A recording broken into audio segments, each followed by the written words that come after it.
Final Fantasy is one of the best and most beloved franchises out there, and it's hard to ignore their impact on gaming, specifically in the JRPG space. Square Enix has been cranking out game after game, dropping Final Fantasy XVI, Final Fantasy VII Rebirth, and while keeping Final Fantasy XIV content going. Outside looking in, getting two major Final Fantasy titles back to back with 16 and Rebirth feels like a gift from the JRPG gods. But once we take a second to look a little closer, there's more to the story here. Final Fantasy XVI with its straight up action RPG combat and the hottest protagonist we've ever seen, and Final Fantasy VII Rebirth with its masterful retelling of a classic story. Both are great games, but which one does the Final Fantasy formula better?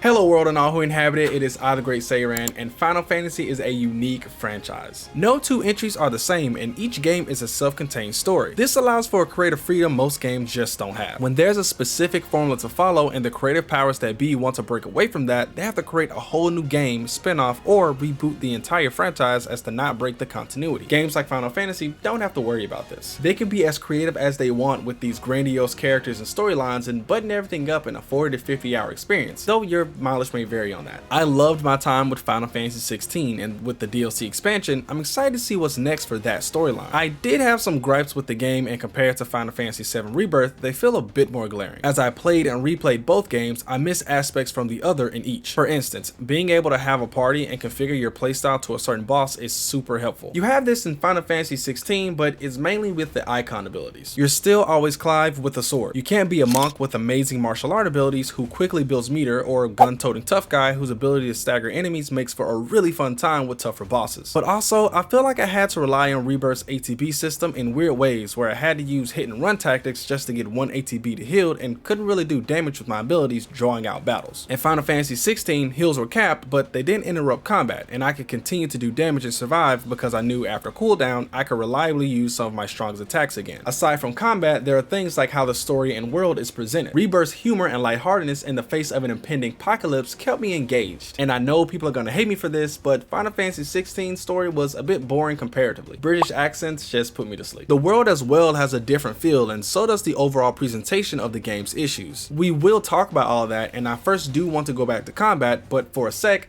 let's just compare the main protagonists. I think Rebirth and 16 both get so much comparison, not just because they're released so closely, but because both protagonists have this dry, angsty aura to them. The cool thing is that Cloud has a cast of bubbly and comical characters to bounce him out, and Clive doesn't. I think Clive is really cool. His story, his powers, he's just a cool, lovable guy we know more about. We know about Cloud, but because of his cast of characters, we have to balance his camera time out with everyone else's. I think they both have their silly moments, but it's obvious that Remake and Rebirth lean into this more with Cloud. I mean, we saw him in a dress and doing some pretty impressive dance moves. Clive isn't left out to dry though. I can tell you more about Clive's history, his motivations, and his will than I can Cloud's. Both are agile fighters, but Clive seems to be more grounded. He strikes me as an actual leader who had the training and ability, while Cloud just seems to be this guy who decided to do something in a world where many can't. I don't think that discredits him. Clive is royally trained after all. Both protagonists are similar, from weapon choice to how they awkwardly interact with the woman they love, but they're also very different once we look at them under a microscope. Let me know who you prefer down in the comments below. Final Fantasy traditionally had turn-based combat, and there have been some variations of that. Final Fantasy 16 went all in with the action style gameplay, leaving the turn-based mechanics at home. They said they did this to reach a wider audience, but that's pretty strange because they made this a PS5 exclusive, and PlayStation has all but pulled out of Japan. So they wanted to appeal to a wider audience while at the same time limiting their reach.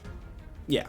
Anyway, 16's combat is pretty simple, almost to a fault. You have basic hits you can do, and then some projectiles you can shoot. You can charge both of them up for powerful attacks, and finally there's a dodge. The stylized part comes with icon abilities. As you progress through the game, you unlock icon abilities, and you can equip different ones for different combos. They all have various cooldowns, damage, and stun stats, so pairing them with each other leads to pretty unique experiences for all. Each icon also has an ability, like Garuda, who can grab weaker enemies and bring them closer. You mix all this up together, and you have a pretty in-depth combo system. The thing is that it only goes so deep. In Rebirth, you have the ATB system, which is you fighting and doing normal simple combos to build meter, aka ATB. Some things like basic abilities and using items require 1 ATB, but more powerful moves or summons may require 2 ATB. Along with that, you can mix and match your weapons and materia to create different builds, and each weapon has a signature ability you can master and then equip on any other weapon. 16's weapon and accessory system is pretty much find the strong one and then equip it. Not too many secondary effects to be found. In addition to the system, each character in your party has a different playstyle and ways needs to be useful in a fight, and you can actually switch between them at any given moment, allowing you to control and micromanage every piece of the battle like I do, or just focus on your party leader and trust the others to help where they can. Since you can only play as Clive in 16, you don't have anything comparative to this experience. I don't plan on doing a bust down of every single mechanic in the respective combats. I enjoy them both for what they are. I really enjoy getting perfect dodges in 16 and can get them often, but I suck at time dodges and parries in Rebirth. I'm usually dying on any given boss at least 3 times because I can't get out the way. Both combats scratch a certain itch for me I like in my games. The combat feels more depth and in control with Rebirth, and with 16 it's more fast paced and actiony. I felt like Clive, and while I think that Rebirth's combat is executed better, 16 helped me, the gamer, connect to this game's story. Let's talk about these worlds, because I was disappointed in 16, I'm not gonna lie. From the previews I saw, and I didn't see that many, it felt like the world was more open, but on missions and going from main objective to main objective, it felt a lot more linear and restricted. Rebirth has the same thing once the main objective is initiated, but outside of that, there's this huge world to walk around and explore and discover. 16 only does that maybe once or twice. The amount of space and openness you can cover in 16 in certain areas is still a fraction of what you can do in Rebirth. I got absolutely lost in Rebirth. I was constantly reminded where I was in 16. I'm not a big open world guy, and I'm really into open zone games being a manageable way to give players free roam without dumping a bunch of resources into one feature. But in 16, there was a cutscene and then fast travel everywhere. You can't go from any one point in the map to another, and that really felt like a missed opportunity. In Rebirth, you can go from point to point by walking or riding a chocobo. You can't always do that because some areas require a different type of travel than on foot, but it's mostly there. It's really immersive, and I haven't fast traveled once. You can only fast travel in 16. Aside from the sheer size of the world, I think Rebirth is much more colorful, diverse, and interactive. I played both these games in their performance modes and enjoyed what I saw, but Rebirth with its mini games, diverse cast of NPCs, and various side content had me more intrigued. People have said they prefer 16 side content, but it mainly felt like go here and kill this, which is fine, but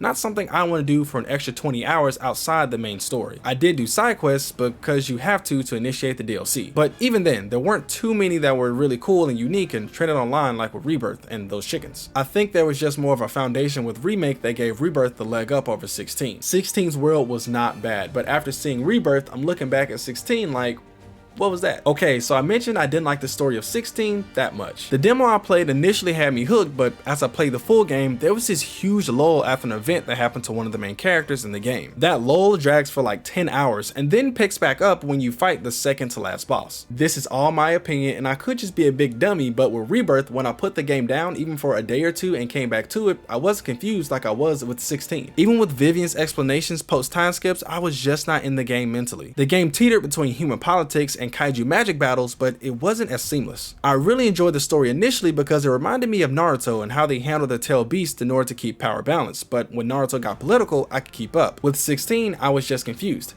and depressed. This is a very gloomy game.